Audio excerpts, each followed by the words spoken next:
চীন ছাড়া সব দেশের ওপর 90 দিনের জন্য নতুন শুল্ক স্থগিত। ট্রাম্পকে ধন্যবাদ জানালেন ডক্টর ইউনুস।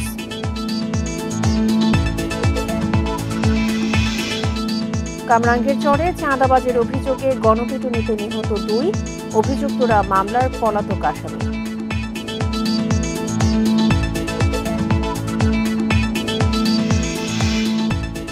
নবায়নযোগ্য জ্বালানি সহ নানা খাতে 1 বিলিয়ন বিনিয়োগে আগ্রহী ইউরোপ। মিলিটারি ইকোনমিক জোনের চিন্তা সরকারের।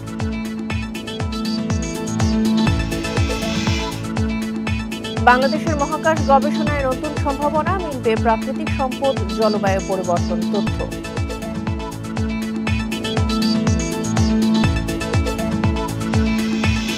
বান্ডেল থাকলে প্রতি সেনমানিতে টাকা বাঁচবে। বিকাশ সেনমানি বান্ডেল কিনে জিতুন প্রতি লেনদেনে। স্বাগত ইন্ডিপেন্ডেন্ট সংবাদের সঙ্গে আছে সঞ্চারে মতোত্তমা। শুনছিলেন শিরোনাম, চলে যাচ্ছে পুরো খবর।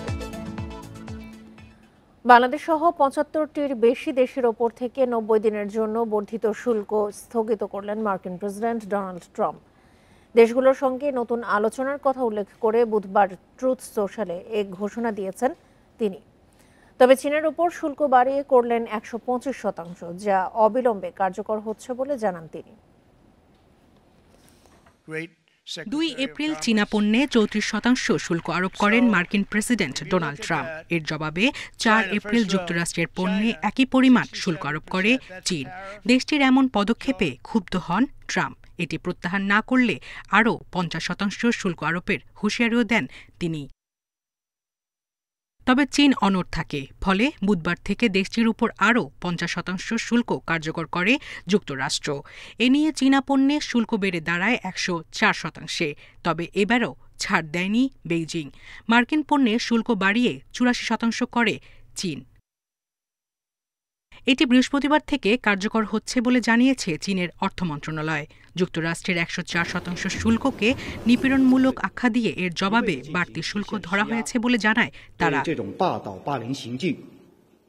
এর কিছুক্ষণ পরেই আবারও চীনের উপর শুল্ক বাড়ান ট্রাম্প। ট্রুথ সোশ্যালে তিনি বলেন, চীনের উপর 125% শুল্ক অবিলম্বে কার্যকর হচ্ছে। ট্রাম্প আরও বলেন, শুল্ক ইস্যুতে আলোচনার জন্য 75টির বেশি দেশ মার্কিন প্রতিনিধিদের সাথে যোগাযোগ করেছে। এমনকি যুক্তরাষ্ট্রের বিরুদ্ধে তারা প্রতিশোধ নেয়নি। সেই কারণে 90 দিনের জন্য বর্ধিত শুল্ক স্থগিত করেন তিনি। এর আগে চীন যুক্তরাষ্ট্রের পাল্টাপাল্টি শুল্ক আরোপে এশিয়ার শেয়ার বাজারে আবারও পতন হয়। বুধবার ইউরোপের শেয়ার বাজারে লেনদেন শুরু হওয়ার পরপরই সূচক নেমে যায়। এদিকে জ্বালানি তেলের দাম আরও কমেছে। অপরিশোধিত তেল এখন ব্যারেল প্রতি $60, যা 4 বছরের মধ্যে সর্বনিম্ন। দর কমেছে ডলারেরও। সব মিলিয়ে মন্দার আশঙ্কা আরও বাড়ছে বলে মনে করছেন বিশ্লেষকরা। সায়রা খান, ইন্ডিপেন্ডেন্ট নিউজ। যুক্তরাষ্ট্রে পণ্য রপ্তানিতে পাল্টা শুল্ক 90 দিনের জন্য স্থগিত করায় দেশটির প্রেসিডেন্ট ডোনাল্ড ট্রাম্পকে ধন্যবাদ জানিয়েছেন প্রধান উপদেষ্টা অধ্যাপক মোহাম্মদ ইউনুস। রাত 12টার দিকে প্রধান উপদেষ্টার ফেসবুক পেজে এই তথ্য জানানো হয়।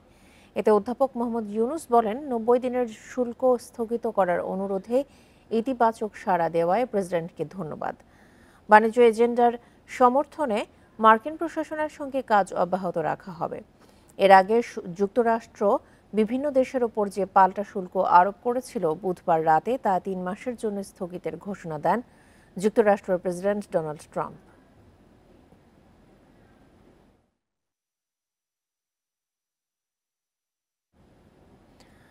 কামরাঙ্গীর চরে চাঁদাবাজির অভিযোগে গণপিটুনিতে নিহত হয়েছেন মাসুদ ও নাদিম নামে 2 তরুণ। বুধবার রাতে সিলেটি বাজার এলাকায় স্থানীয়দের সঙ্গে সংঘর্ষের এক পর্যায়ে ছোড়া হয় ককটেল। পরে তাদের পিটুনি দেয় স্থানীয় জনতা। পুলিশ জানিয়েছে, বেশ কিছুদিন ধরেই ছিনতাই চাঁদাবাজি করছিল 12 থেকে 15 জনের এই চক্র। তারা নানা মামলার আসামি। রাজনৈতিক পট পরিবর্তনের পর থেকেই কামরাঙ্গীরচরে শুরু হয় চাঁদাবাজের দৌরাত্ম্য। স্থানীয়রা আরও বলছেন, হাটবাজার নৌকাঘাট ভবন মালিক থেকে শুরু করে তাদের হাতে জিম্মি নানা শ্রেণীর পেশার মানুষ।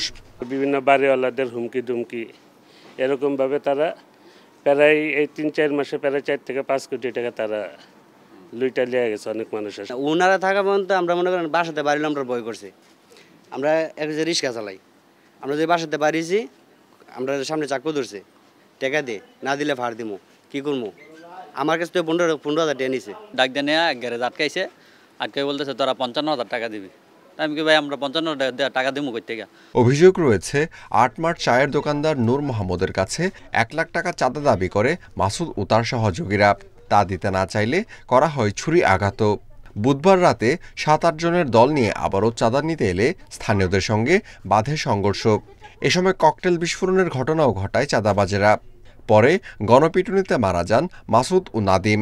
আহত হয়েছেন বেশ কয়েকজন স্থানীয় বাসিন্দা। তবে যে কোনো সময় তার মানমু বাজারে এসে থেপ দেয়, এমন সময় যে সময় কোনো লোক থাকে না, হয়তো নামাজের সময় নামাজের ভিতরে চলে আসে, বা হয়তো নিরিবিলি সময় সন্ধ্যা বাজারে লোক থাকে না, এরপরে 100 মধ্যে দোকান আছে, 2 বাজার মিলা, 2টা বাজার মিলা। তারা এই প্রতিরোধ সবাই মানে প্রস্তুত আর কি, যার কারণে হয়তো বাঁচতে পারছি না, আমি বাঁচতে পারতাম না। এই চক্রটি বেশ কয়েকদিন ধরেই সংঘবদ্ধ ছিনতাই ও চাঁদাবাজ করে আসছিল বলে জানিয়েছে পুলিশও। কামরাঙ্গীচর থানার ওসি জানান, নিহত ব্যক্তিরা পলাতক আসামি। তাদের নামে রয়েছে একাধিক মামলা। চিল্লাপাল্লা শুরু করলে তখন এলাকার লোকজন তাদের বেড় দিয়ে ধরে ঘেরাও করে, তখন তারা 5-6টা ককটেল থ্রো করে, তারপরে 2টা ককটেল বিস্ফোরিত হয়, বাকি 4টে অবিস্ফোরিত থাকে।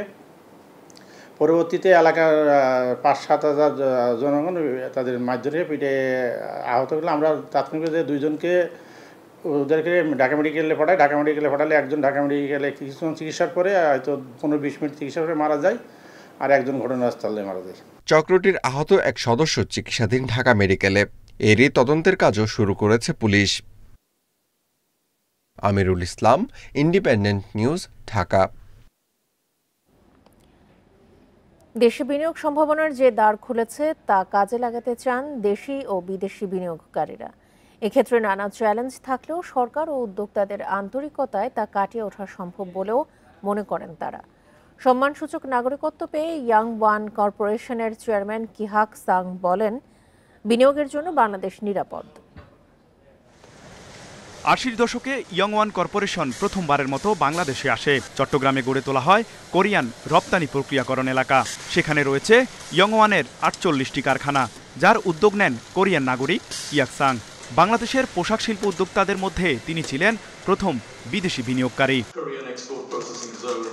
দেশের অর্থনীতিতে সক্রিয় অংশগ্রহণ, বিপুল জনগোষ্ঠীর কর্মসংস্থান ও বৈদেশিক আয়ে রয়েছে তার বড় অবদান, যার স্বীকৃতিস্বরূপ কিহাক সাংকে এবার সম্মানসূচক নাগরিকত্ব দিয়েছে সরকার। সম্মানসূচক নাগরিকত্ব পেয়ে আমি সত্যি গর্বিত ও কৃতজ্ঞ। অন্তর্বর্তী সরকার বিনিয়োগকারীদের জন্য সব ধরনের সুযোগ সুবিধা নিশ্চিত করার ব্যাপারে আন্তরিক। আপনারা বাংলাদেশের এই নতুন প্রশাসনের উপর আস্থা রাখতে পারেন। দেশি বিনিয়োগকারীদের ক্যাটাগরিতে পুরস্কার পায় ওয়ালটন, যারা বাংলাদেশের অন্যতম বৃহত্তম ইলেকট্রনিক্স এবং টেকনোলজি পণ্য উৎপাদক। বিদেশিরা আমাদের দেশে বিনিয়োগ করার জন্য এইভাবে এগিয়ে আসছে, সুতরাং আমাদেরও আরও কিছু করার অবশ্যই আছে। আমরা ইতিমধ্যেই আরও 2-1টা প্রজেক্ট নিয়ে আলাপ করে ফেলেছি বা জিনিসগুলো নিয়ে কাজ করছি।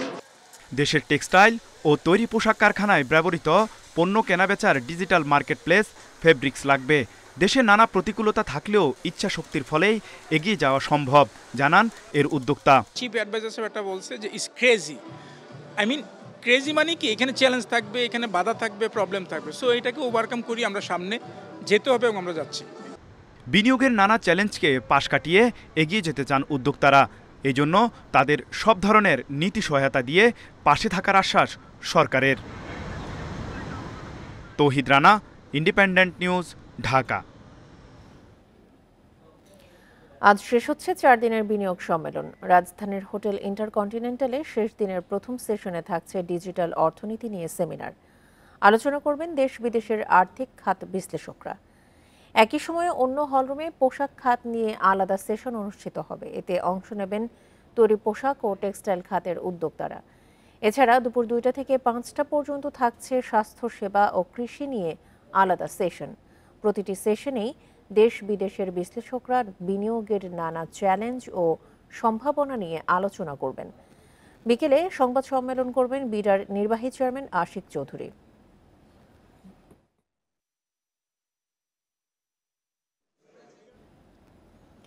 ইউরোপীয় বিনিয়োগ ব্যাংক বাংলাদেশে নবায়নযোগ্য জ্বালানি সহ বিভিন্ন খাতে 2 বছরে আরও 1 বিলিয়ন ইউরো বিনিয়োগ করতে চায়।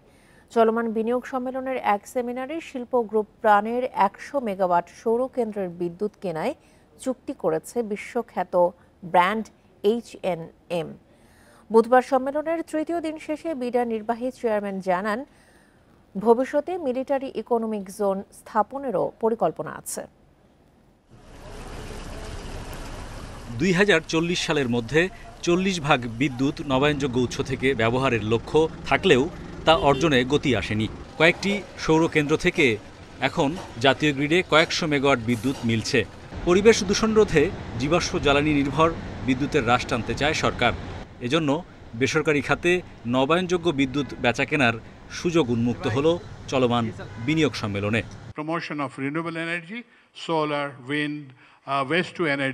দেশের শিল্পগ্রুপ প্রাণ আরএফএল বিশ্বখ্যাত পোশাক ব্র্যান্ড H&M এর কাছে 100 মেগাওয়াট সৌর বিদ্যুৎ বিক্রি করবে। এমন একটি সমঝোতা চুক্তি সই হল বুধবার। প্রকল্পে $1.5 থেকে $200 মিলিয়ন বিনিয়োগ করতে পারে আইএফসি। মৌলভীবাজারে 100 মেগাওয়াট ফ্লোটিং সোলার করছি এবং সেটার জন্য আজকে একটা মেমোরেন্ডাম অফ আন্ডারস্ট্যান্ডিং করেছি আমরা H&M এর সাথে, যে ওনারা আমাদের থেকে ওনাদের কাস্টমারদের মাধ্যমে আমাদের থেকে এই পাওয়ারটা কিনে নেবেন এবং ওনাদের কাস্টমাররা আমাদের এই পাওয়ারটা ব্যবহার করবেন। এবং আপনি জানেন ইউরোপিয়ান ইউনিয়নে তারা বর্তমানে একটা নিয়ম গ্রহণ করেছে যে তাদের উৎপাদিত সমগ্র পণ্য সামগ্রী কিন্তু এখন রিনিউয়েবল পাওয়ার থেকে হতে হবে। দিন শেষে সংবাদ সম্মেলনে বিডা চেয়ারম্যান বলেন, দুবাই ভিত্তিক প্রতিষ্ঠান ডিপি ওয়ার্ল্ডের সঙ্গে বৈঠকে দেশে ফ্রি ট্রেড জোন গড়ে তোলার কারিগরি সহযোগিতা চেয়েছে বাংলাদেশ। তৃতীয় দিন আইএলওর সঙ্গে শ্রম খাতের উন্নয়নে সমঝোতা চুক্তিও সই হয়েছে। চীনের হান্দা গ্রুপ $150 মিলিয়ন বিনিয়োগে সমঝোতা সই করেছে। আমাদের লেবার রাইটসের যে স্ট্যান্ডার্ড, সেই স্ট্যান্ডার্ডটা কিন্তু আমাদের গ্লোবাল স্ট্যান্ডার্ড থেকে অনেক লো, অনেক নিচে। সেটাকে আমাদের একটা জায়গায় নিয়ে যেতে হবে। তো আমরা এখন আইএলওর সাথে এমইউটা সাইন করেছি এইটা কনফার্ম করার জন্য। কমার্স যে এক্স সেক্রেটারি ওনাদের, উনি আমাকে চিঠিটা লিখেছেন যে উনি আগামী মাসে কমার্স মিনিস্টারকে সহ এবং প্রায় 200 চাইনিজ ইনভেস্টরকে নিয়ে বাংলাদেশে আসবেন এবং ওনারা জেনুইনলি এরা সবাই ইন্টারেস্টেড ইনভেস্টর, ওনারা বাংলাদেশে ইনভেস্ট করতে চান। তো ওনাদের জন্য আমরা যাতে একটা প্রোগ্রাম রেডি করি। দেশে কর্মসংস্থান ও বিনিয়োগ পরিবেশ উন্নয়নে রাজনৈতিক দলগুলোর মধ্যে কোনো মতপার্থক্য থাকা উচিত নয় বলেও মনে করেন বিডা চেয়ারম্যান। একটা মিলিটারি ইকোনমিক জোনের কনসেপ্টে হয়তো কিছু একটা অফার করার চেষ্টা করব। Hari Saha, independent news, Dhaka. মহাকাশে উন্মুক্ত হচ্ছে বাংলাদেশের নতুন সম্ভাবনা। 54তম দেশ হিসেবে নাসার সঙ্গে মঙ্গলবার চুক্তি সই করে বাংলাদেশ। এর ফলে মহাকাশ থেকে প্রাকৃতিক সম্পদ সুরক্ষা, প্রযুক্তি ও জলবায়ু পরিবর্তন বিষয়ক গবেষণার তথ্য উপাত্ত পাবে বাংলাদেশ। বাংলাদেশ বিনিয়োগ সম্মেলনে নাসার আর্টেমিস অ্যাকর্ডসে যুক্ত হয় বাংলাদেশ। এর মধ্য দিয়ে তাদের ওয়েবসাইটে ভেসে ওঠে লাল সবুজের পতাকা। নাসা বলছে বাংলাদেশের সঙ্গে এই চুক্তির ফলে মহাকাশ গবেষণা পাবে নতুন মাত্রা। আর দেশের মহাকাশ গবেষণা ও দূর অনুধাবন প্রতিষ্ঠান স্পার্সো বলছে এর মধ্য দিয়ে মিলবে নাসার বিশাল তথ্য ভাণ্ডারে প্রবেশের সুযোগ। স্পেস এক্সপ্লোরেশন, স্পেসে যে বিভিন্ন সেলেস্টিয়াল বডি সেগুলোতে যাওয়া এবং কোনো স্পেসিমেন থাকলে সেগুলো কালেক্ট করা এবং স্পেস রিলেটেড অন্যান্য তথ্যাদি, স্পেস ডেব্রিজ থেকে শুরু করে সব কিছুর উপরে যে গবেষণা কাজ চলমান হবে ভবিষ্যতে, এটার মাধ্যমে সেখানে আমরা সরাসরি সংযুক্ত থাকতে পারব। সেই সঙ্গে বাড়বে গবেষণাধর্মী কাজ, বলছেন স্পার্সোর কর্মকর্তারা। আমরা আগে স্পার্সোতে মেইনলি স্যাটেলাইট অ্যাপ্লিকেশন নিয়েই আমরা কাজ করতাম, কিন্তু এখন মহাকাশ গবেষণার নতুন দিগন্ত উন্মোচিত হচ্ছে। ভবিষ্যতে আমরা হয়তো মহাকাশের যে অন্যান্য গবেষণা এবং টেকনোলজিক্যাল অন্যান্য যে রিসার্চ সেগুলো নিয়ে কাজ করব এবং এটার মাধ্যমে সেটা দিগন্ত আরও উন্মোচিত হবে। বিশ্লেষকরা বলছেন আর্টেমিস অ্যাকর্ডসে যুক্ত হওয়ায় জলবায়ু ও প্রাকৃতিক দুর্যোগের তথ্য পাওয়া হবে সহজ। স্পেসের ডাটা কিন্তু খুবই এক্সপেন্সিভ। মানে আপনার যদি একটা স্যাটেলাইট না থাকে, আপনি সেই ডাটা কেমন করে পাওয়া সম্ভব? সো এটা আমরা পেতে যাচ্ছি এবং এই পাওয়ার দ্বারটা আমাদের উন্মুক্ত হচ্ছে।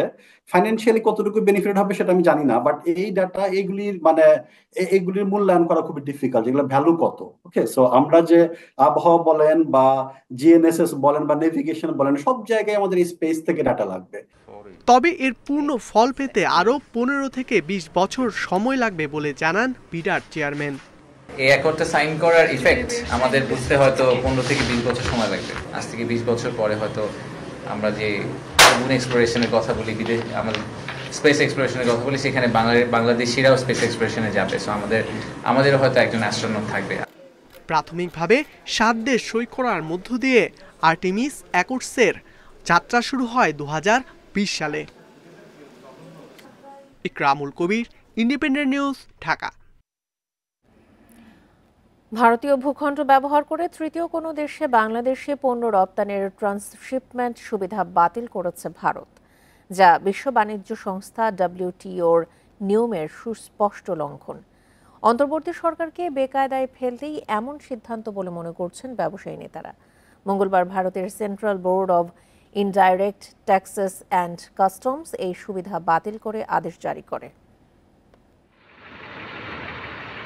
2020 সালে এক বিজ্ঞপ্তির মাধ্যমে বাংলাদেশের পণ্য রপ্তানিতে ভারতের ভূখণ্ড ব্যবহারের সুবিধা দেয় দেশটির কেন্দ্রীয় শুল্ক বোর্ড CBIC।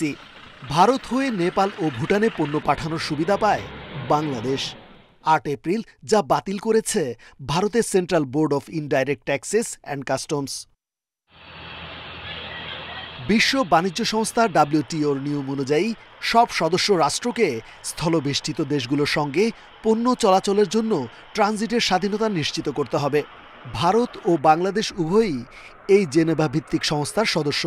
ব্যবসায়ী নেতারা বলছেন এতে খুব একটা সমস্যায় পড়বে না বাংলাদেশ। ট্রান্সশিপমেন্টের যে সুবিধাটি ভারত দিয়েছিল সেটি 8 এপ্রিল তুলে নেওয়া হয়েছে।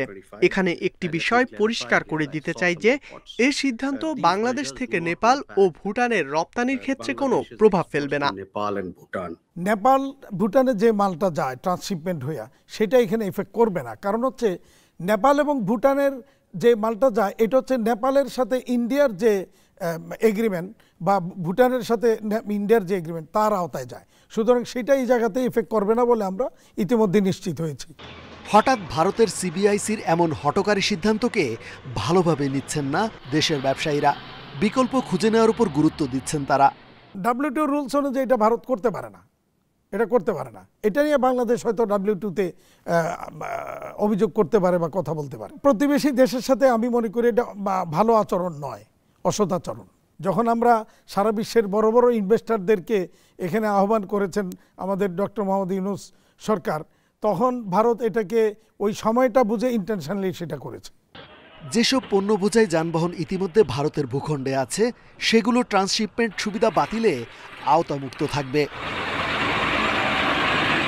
রেজওয়ানুল হক, ইন্ডিপেন্ডেন্ট নিউজ, ঢাকা। নির্বাচন নিয়ে ধোঁয়াশা কাটাতে প্রধান উপদেষ্টার কাছে রোডম্যাপ চাইবে বিএনপি। এজন্য 16 এপ্রিল প্রধান উপদেষ্টার সঙ্গে বৈঠক করবে দলটি। বুধবার রাজধানীতে সংবাদ সম্মেলনে একথা জানিয়েছেন দলটির স্থায়ী কমিটির সদস্য সালাউদ্দিন আহমেদ। এছাড়া শেখ হাসিনাকে ফেরানো নিয়ে অধ্যাপক ইউনূস ও নরেন্দ্র মোদীর আলোচনাকে স্বাগত জানিয়েছে বিএনপি।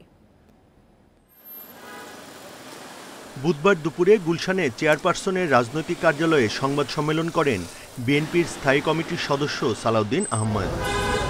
জাতীয় নির্বাচন, সংবিধান সংশোধনী সহ সাম্প্রতিক বিভিন্ন বিষয়ে কথা বলেন তিনি। জানান, বিএনপি মনে করে জুনের আগে নির্বাচনে সব প্রস্তুতি সম্ভব। অন্তর্বর্তী সরকারের কাছে তাই দ্রুত নির্বাচনের রোডম্যাপ চাইবে দলটি। আমরা মাননীয় প্রধান উপদেষ্টার কাছে সুনির্দিষ্টভাবে আগামী জাতীয় সংসদ নির্বাচনের জন্য ডিসেম্বরের আগে একটা রোডম্যাপ অবশ্যই আমরা চাইব, যাতে উনি ক্লিয়ারলি জাতির সামনে যথাযথ প্রক্রিয়ায় উপস্থাপন করেন। সংবিধানের রাষ্ট্র পরিচালনার মূলনীতিতে কিছু বিভ্রান্তি আছে উল্লেখ করে সালাউদ্দিন আহমেদ বলেন, পঞ্চদশ সংশোধনীর পূর্বাবস্থা বহাল চায় বিএনপি। তবে ধর্মনিরপেক্ষতা বাতিল নিয়ে কোনো প্রস্তাবনা দেয়নি দলটি। এ বিষয়ে ভুল ব্যাখ্যা দেয়া হয়েছে বলেও দাবি তার। এখানে মিস ইন্টারপ্রিট করা হয়েছে। যেটা স্প্রেডশিট আমাদেরকে দেয়া হয়েছিল জাতীয় ঐকমত্য কমিশন থেকে সংবিধান সংস্কার কমিশনের রিপোর্টের ভিত্তিতে, এটা আসলে একটা অপূর্ণাঙ্গ বিষয়। অন্য এক প্রশ্নের উত্তরে সালাউদ্দিন আহমেদ বলেন, শেখ হাসিনাকে ফিরিয়ে দেওয়ার বিষয়ে ভারতের প্রধানমন্ত্রী নরেন্দ্র মোদীর সাথে প্রধান উপদেষ্টার যে আলোচনা হয়েছে তা জনগণের দাবি। একে স্বাগত জানায় বিএনপি। এদিকে গাজায় ইসরায়েলের আগ্রাসনের প্রতিবাদে বিক্ষোভ করেছে বিএনপি। জাতীয় প্রেস ক্লাবের সামনে জাতীয়তাবাদী ওলামা দলের কর্মসূচিতে বিএনপি নেতা শহীদ উদ্দিন চৌধুরী অ্যানি বলেন, গাজায় গণহত্যা বন্ধ না হওয়া পর্যন্ত প্রতিবাদ চলবে। আমরা বিএনপি, আমরা বাংলাদেশ জাতীয়তাবাদী দল তারেক রহমানের নেতৃত্বে এই প্রতিবাদের ভাষাকে অব্যাহত রাখবো যতদিন পর্যন্ত গণহত্যা বন্ধ না হচ্ছে। গাজায় গণহত্যার প্রতিবাদ ও ফিলিস্তিনিদের প্রতি সংহতি জানিয়ে রাজধানীতে সচেতনতামূলক লিফলেটও বিতরণ করে BNP. Buddhadeb Kundu, independent news, Dhaka. গত 3 মাসে রাজশাহী বিএনপিতে দ্বন্দ্বের জেরে নিহত হয়েছেন 4 জন। এই জন্য গণ-অভ্যুত্থান পরবর্তী সময়ে দলে অনুপ্রবেশকারী ও সুযোগ সন্ধানী নেতাদের দায়ী করছেন প্রবীণ নেতারা। তারা জানান, ব্যক্তি স্বার্থে দলের ভাবমূর্তি ক্ষুণ্ণকারীদের বিরুদ্ধে ব্যবস্থা নেওয়া হচ্ছে। তারপরও অনেকেই মানছেন না কেন্দ্রীয় নির্দেশনা। রাজশাহী জেলা বিএনপির আহ্বায়ক কমিটি গঠন হয়েছে 2019 সালের জুলাই মাসে। আর 3 বছর আগের ঘোষিত আহ্বায়ক কমিটি দিয়ে চলছে মহানগর বিএনপি। কমিটিতে পদ পাওয়া আর না পাওয়াদের মধ্যে দূরত্ব ক্রমেই বাড়ছে। তারা কর্মসূচিও পালন করেন আলাদাভাবে। 5 আগস্ট স্বৈর শাসনের পতনের পর রাজশাহী বিএনপির বিভিন্ন ইউনিটে বিভক্তি আরও দৃশ্যমান। এর প্রভাব পড়েছে অঙ্গ সংগঠনগুলোতেও। নিজেদের মধ্যে প্রায়ই ঘটছে অপ্রীতিকর ঘটনা। 5 তারিখের পরে তো নিজেকে বিএনপির কর্মী বা বিএনপি নেতা হিসেবে দাবি করছে, কিন্তু তাদেরকে তো আমরা দীর্ঘ 14-15 বছরে যে আমরা বিভিন্নভাবে দলের মিছিল, মিটিং, প্রোগ্রামে ছিলাম, তারাকে তো দেখতে পাইনি। তবে নেতারা বলছেন, সংঘাতসহ দলীয় শৃঙ্খলা পরিপন্থী কাজ করলেই শাস্তির মুখোমুখি হতে হচ্ছে নেতাকর্মীদের। মার্ডারের কথা, এটা একটা বিচ্ছিন্ন ঘটনা ঘটেছে, এটা আমাদের দলের লোকেরা জড়িত না, এবং কে যে করেছে সেটাও বলতে, এটা তো তারা স্বৈরাচার যারা আছে আমাদের ঘাড়ে দোষ চাপানোর জন্য, আমাদের লোকদের দোষ চাপানোর জন্য সেটা করে থাকতে পারে। দীর্ঘদিন ভোট দিতে না পারা এবং নির্বাচন না করার ক্ষেত্রেও একটা শেষান জটের মতো রাজনৈতিক জট তৈরি হয়েছে। এই জটের কারণে এই জটিল জিনিসগুলো কখনো কখনো পাবলিকের সামনে চলে আসছে। আমরা আমাদের জায়গা থেকে এটাকে নিয়ন্ত্রণ করার জন্য সর্বাত্মক চেষ্টা চালিয়ে যাচ্ছি। দলের প্রবীণ নেতাদের দাবি, সুবিধাভোগী নেতাদের আশ্রয়ে থেকে সুযোগ সন্ধানীরা নিজেদের স্বার্থে দলের ভাবমূর্তি ক্ষুণ্ণ করছে। যারা অরিজিনাল বিএনপি তারা এটার মধ্যে ইনভলভ না। দলের যারা পোর খাওয়া নেতৃবৃন্দ সর্বস্তরের, ছাত্রদল, যুবদল, স্বেচ্ছাসেবক দল, বিএনপি, মহিলা দল, সবাই ঘৃণা করছে। চলতি বছর বিএনপির দুপক্ষের সংঘর্ষে রাজশাহী নগরীতে মারা গেছেন এক রিকশা চালক। পবাই প্রতিপক্ষের গুলিতে নিজ বাড়িতে খুন হন যুবদল নেতার বাবা। আর তানোরে দুপক্ষের সংঘর্ষে মারা গেছেন বিএনপির স্থানীয় 2 নেতা। Ahsan Habib, Apu, independent news, Rajshahi. হঠাৎই দুর্নীতি দমন কমিশনে হাজির হলেন জাতীয় নাগরিক পার্টির 2 নেতা হাসনাত আব্দুল্লাহ ও সার্জিস আলম। তারা লিখিত অভিযোগ জমা দিয়েছেন, তবে কার বিরুদ্ধে কী অভিযোগ এনেছেন তা গোপন রেখেছেন দুজনই। সেই তথ্য জানায়নি দুদকও। তবে সার্জিস আলম অভিযোগ করেন, অতীতে অনেকেই দুদককে ব্যবহার করে গড়ে তুলেছেন অর্থের পাহাড়, আর নিরপরাধ অনেকেই হয়েছেন হয়রানির শিকার।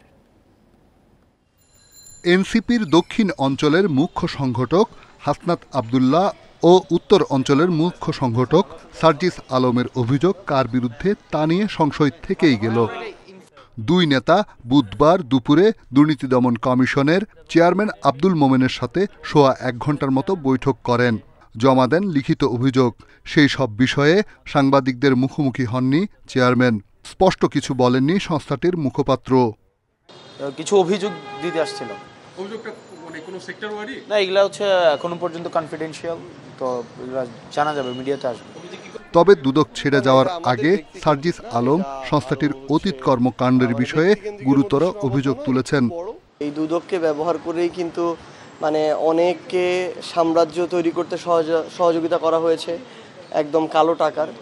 আবার অনেক ভালো মানুষকে এটার মধ্যে দিয়ে বছরের পর বছর ধরে ভোগান্তিতে রাখা হয়েছে। দুর্নীতির আরও অভিযোগ নিয়ে শিগগির আবারও দুর্নীতি দমন কমিশনে যাবেন বলে জানিয়েছেন এই 2 নেতা। রিশাদ হুদা, ইন্ডিপেন্ডেন্ট নিউজ, ঢাকা। আজ থেকে শুরু হচ্ছে এসএসসি ও সমমানের পরীক্ষা, চলবে 13ই মে পর্যন্ত। বাংলা প্রথম পত্র দিয়ে শুরু হবে এই পরীক্ষা। এবছর এই পরীক্ষায় অংশ নিচ্ছেন 19,28,000 পরীক্ষার্থী। পরীক্ষা শুরুর 30 মিনিট আগে কেন্দ্রে প্রবেশ করতে হবে শিক্ষার্থীদের। পরীক্ষা চলার সময় 13ই মে পর্যন্ত সব ধরনের কোচিং সেন্টার বন্ধ রাখার নির্দেশ দিয়েছে শিক্ষা বোর্ড। তবে এসএসসি ও সমমানের পরীক্ষা নিয়ে প্রশ্ন ফাঁসের গুজব ছড়ানোর আশঙ্কা করছে কর্তৃপক্ষ। তাই সরকারকে সর্বোচ্চ সতর্ক থাকার আহ্বান জানিয়েছেন শিক্ষা গবেষকরা। পরীক্ষা চলাকালে কেন্দ্রের সামনে অভিভাবকদের ভিড় না করারও আহ্বান শিক্ষা বোর্ডের।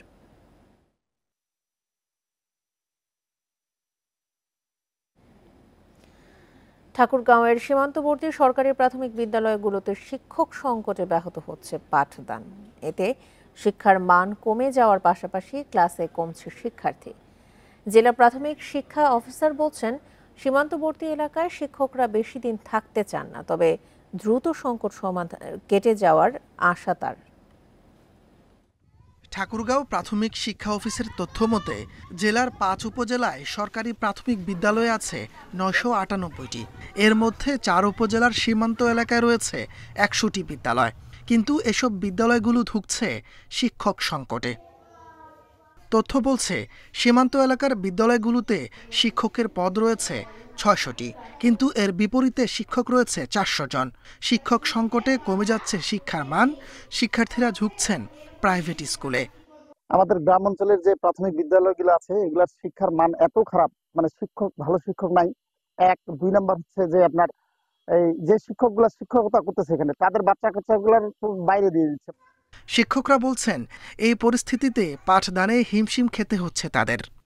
দুইজনের পক্ষে এই স্কুলের কার্যক্রম চালিয়ে নেওয়াটা খুব কষ্টকর, এতটাই কষ্টকর যেটা ভাষায় প্রকাশ করা সম্ভব না।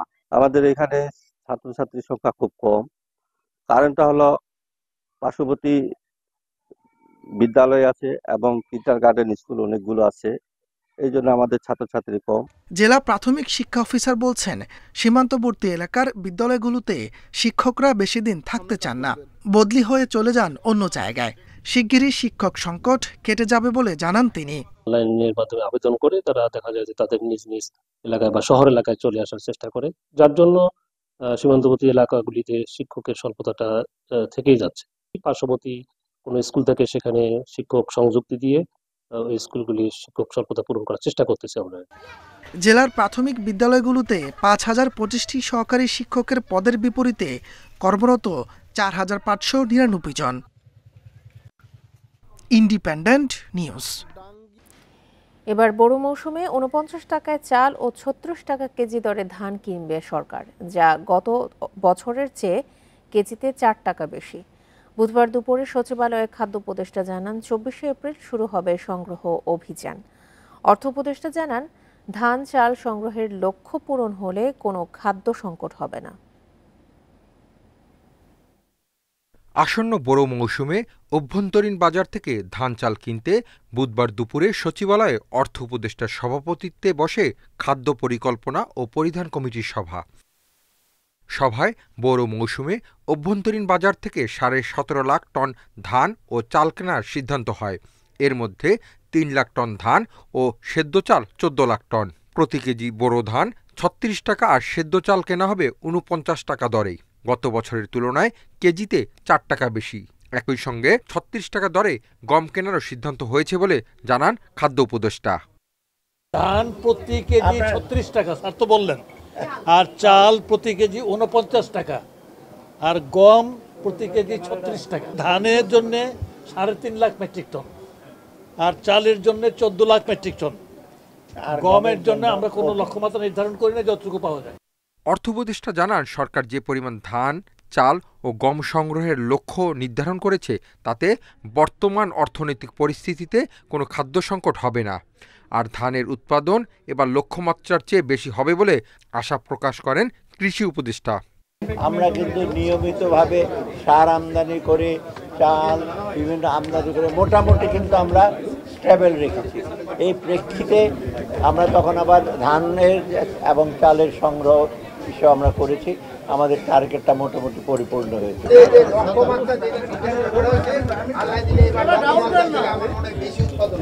তাও আবার যেহেতু জানেন যে পরিস্থিতির উপরে নির্ভর করে এটা ওয়েদার 24 এপ্রিল থেকে সারা দেশে ধান চাল কেনা শুরু করবে সরকার। সংগ্রহ অভিযান চলবে 31 আগস্ট পর্যন্ত। Hasif Mahmud Shah, independent news, Dhaka. দিনাজপুরে 13 উপজেলায় কৃষকদের কাছ থেকে কয়েক গুণ বাড়তি সেচ মূল্য আদায়ের অভিযোগ উঠেছে। চাষিদের অভিযোগ, সেচ কমিটির নির্ধারিত টাকার চেয়ে প্রতি বিঘায় 2 থেকে 3 গুণ অতিরিক্ত নিচ্ছেন সেচ মালিক ও অপারেটররা। এতে বাড়ছে উৎপাদন খরচ। এদিকে অভিযোগ পেলে ব্যবস্থা নেওয়ার আশ্বাস কর্তৃপক্ষের। দিনাজপুরে বড় রবি মৌসুমে প্রতি একর জমিতে সেচের পানির জন্য ৩,২০০ থেকে ৪,০০০ টাকা পর্যন্ত দাম বেঁধে দিয়েছে সেচ কমিটি। বরেন্দ্র উন্নয়ন কর্তৃপক্ষ, বাংলাদেশ কৃষি উন্নয়ন কর্পোরেশনের পাশাপাশি ব্যক্তি মালিকানায় গভীর ও অগভীর নলকূপের মাধ্যমে সেচের পানি সরবরাহ করা হয়। তবে চাষিদের অভিযোগ, জমি বেঁধে ৫,৫০০ থেকে ৭,৫০০ টাকা পর্যন্ত নেওয়া হচ্ছে। বরেন্দ্র বহুমুখী উন্নয়ন কর্তৃপক্ষের অপারেটররা কোনো কার্ড না দিয়ে অবৈধভাবে আদায় করছে টাকা। ৪,০০০ এর আগে ছিল, এবার নাকি ৪৬০০ টাকা ধরতে চাচ্ছে। অধিনায়ক বর্তমান তাদের কাছে কার্ড, আমাদের কাছে কোনো কার্ড নাই। বাড়তি টাকা নেয়ার বিষয়টি স্বীকার করেছেন অপারেটর ও নলকূপ মালিকরাও। খরচ বেড়ে যাওয়ার অজুহাত দেখাচ্ছেন তারা। ট্রান্সফর্মার উঠানামা করার জন্য ৫,৫০০ টাকা দিচ্ছে, আর কিষাণ পাটের টাকা খরচ বেশি। কার্ড তো আমরা দিতে চাই, কিন্তু কার্ড তো মনে করো যে ওরা ওরা আসতেও পারে না, কার্ড দিয়ে মোটর জুড়তে পারে না। এদিকে নির্ধারিত মূল্যের চেয়ে বেশি টাকা আদায়ের বিষয়ে অভিযোগ পেলে ব্যবস্থা নেওয়ার আশ্বাস কর্তৃপক্ষের। ইকুইপমেন্টের মাধ্যমে পরিচালিত হয়, কৃষকগণ যার যার কার্ডের মাধ্যমে সেচ নিয়ে থাকে।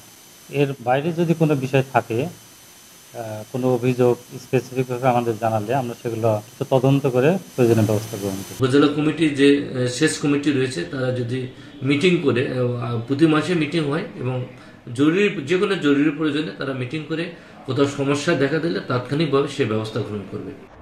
জেলায় ৭২,৭৭৬টি গভীর ও অগভীর সেচ যন্ত্রের মধ্যে ১,৭৭৩টি বরেন্দ্র উন্নয়ন কর্তৃপক্ষের। এছাড়া বিএডিসির ১২৪টি এবং বাকিগুলো ব্যক্তি মালিকানাধীন। Independent news. চাঁপাইনবাবগঞ্জের মহানন্দা নদীতে প্রথমবারের মতো চালু হয়েছে রাবার ড্যামের মাধ্যমে পানি ধরে রাখার প্রকল্প।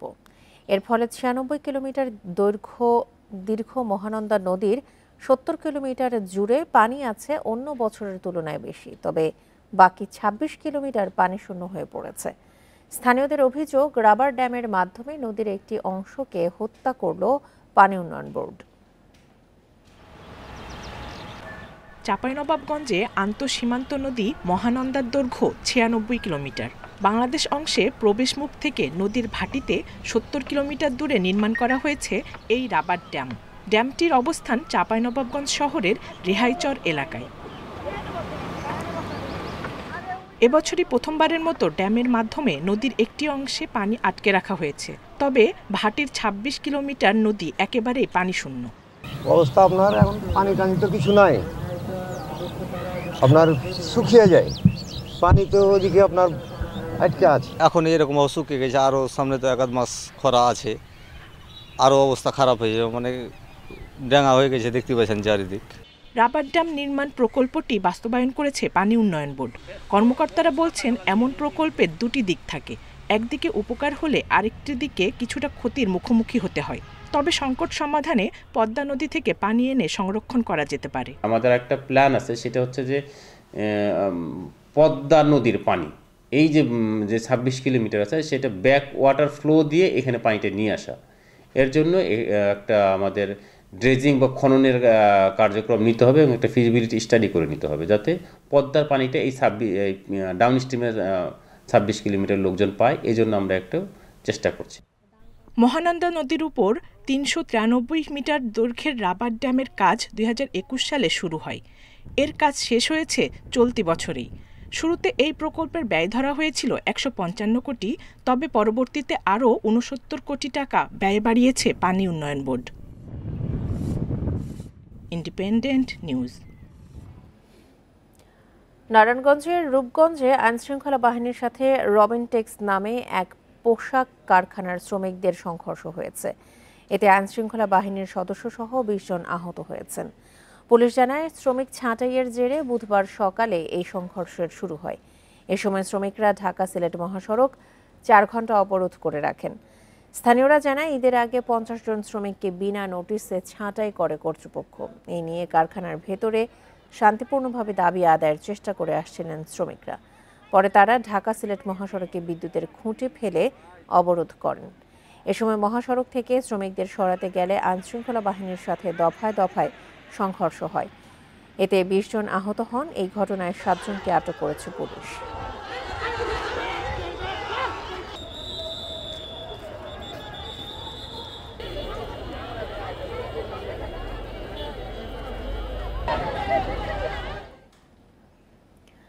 ঢাকার ধামরাইয়ে ওয়াশিং কারখানায় ডাকাতির ঘটনায় আন্তজেলা ডাকাত দলের 5 সদস্যকে গ্রেপ্তার করেছে পুলিশ। জব্দ করা হয়েছে ডাকাত দলের ব্যবহৃত পিকআপ গাড়িটি। পুলিশ জানায়, 5 ফেব্রুয়ারি রাতে ধামরাইয়ের কেলিয়ায় মেন্স ওয়াশিং নামে একটি কারখানায় ডাকাতরা নিরাপত্তা প্রাচীর টপকে কারখানার ভেতরে প্রবেশ করে।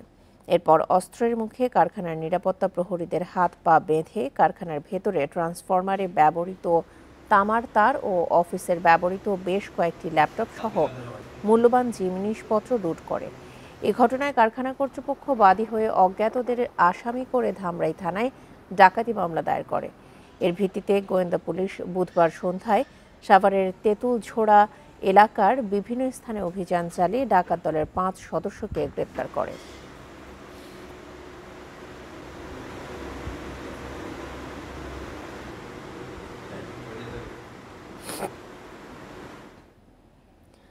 নেত্রকোনার মদনে স্বামী স্ত্রীর ঝুলন্ত মরদেহ উদ্ধার করেছে পুলিশ। বুধবার সন্ধ্যায় উপজেলার বাঁশরী কান্দাপাড়ার থেকে তাদের মরদেহ উদ্ধার করা হয়। পুলিশ জানায়, নিহত 2 জন চট্টগ্রাম পোশাক শ্রমিকের কাজ করতেন। রাতে তাদের চট্টগ্রামে ফিরে যাওয়ার কথা ছিল, কিন্তু বিকেলে বাড়ির পেছনে একটি গাছে 2 জনের মরদেহ দেখতে পান প্রতিবেশীরা। পরে থানায় খবর দিলে পুলিশ গিয়ে মরদেহ উদ্ধার করে ময়নাতদন্তের জন্য মরদেহ মর্গে পাঠানো হয়েছে। প্রাথমিকভাবে আত্মহত্যার ধারণা করছে পুলিশ।